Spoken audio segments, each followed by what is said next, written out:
शामिल किया है। ठीक है, अब आपको दिमाग में आएगा कि राज्य सरकार द्वारा शुरू तो की गई राजीव गांधी संचय योजना, लेकिन ये किससे संबंधित है, ये है क्या, इसको कैसे, अब मैं आपको समझा देता हूं।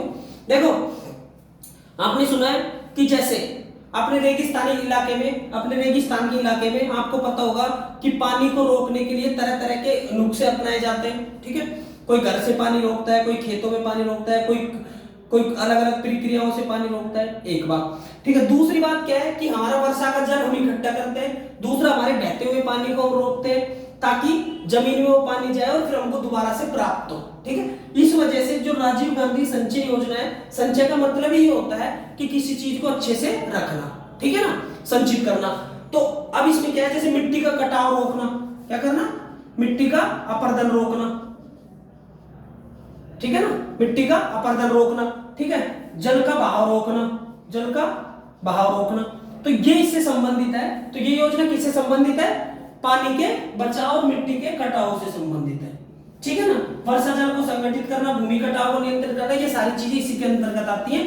अब मैं आपको बता देता हूं कि इसमें कितने कितने गांवों को शामिल किया गया है। तो मैं आपको बता देता हूं,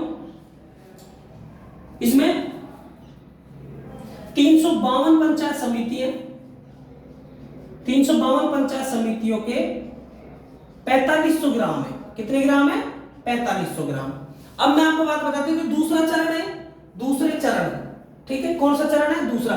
तो पहला चरण भी स्टार्ट हुआ होगा, तो पहला चरण था, पहला चरण कब था, 19-20, कब था, 19-20, और अब दूसरा चरण स्टार्ट हो जाता है। ठीक है, दूसरा चरण स्टार्ट होता है, तो उसी के साथ देखते हैं कि पहले इसमें कितने थे, 200, मात्र 295 पंचायत समिति, कितनी थी, 295 पंचायत समिति।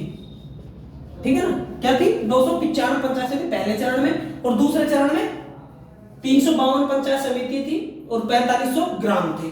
अब आते हैं किस पर, कि ये जो ये कटाव है मिट्टी का, हम आपको बता देता हूं। देखो, बांध देखे होंगे आपने, बांध भी पानी का रोकने का है।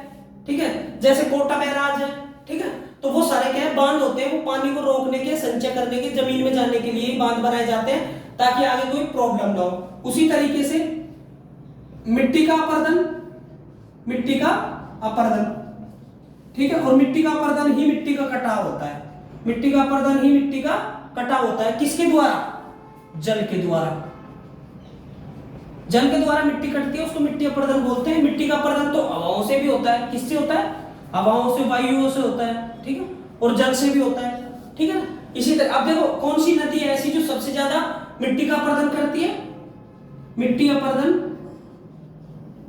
करने वाली नदी, ठीक है, तो वो कौन सी नदी है, चंबल नदी। कौन सी नदी है, चंबल नदी, और यही राजस्थान का सबसे ज्यादा पानी ले जाती है। ठीक है ना, तो ये सारी चीजें क्वेश्चन, ठीक है बच्चों, आप इनको देखना और सब्सक्राइब जरूर कर देना इनको। ठीक है, अगर थोड़ा कंटेंट अच्छा मिला हो, क्वेश्चन अच्छा मिला हो, तो आप एक बार सब्सक्राइब कर देना इसको। ठीक है, आपको फिर नोटिफिकेशन मिलते रहेंगे और मैं आपको रोज ऐसे क्वेश्चन बताया करूंगा। ठीक है मित्रों, ठीक है, बाय बाय।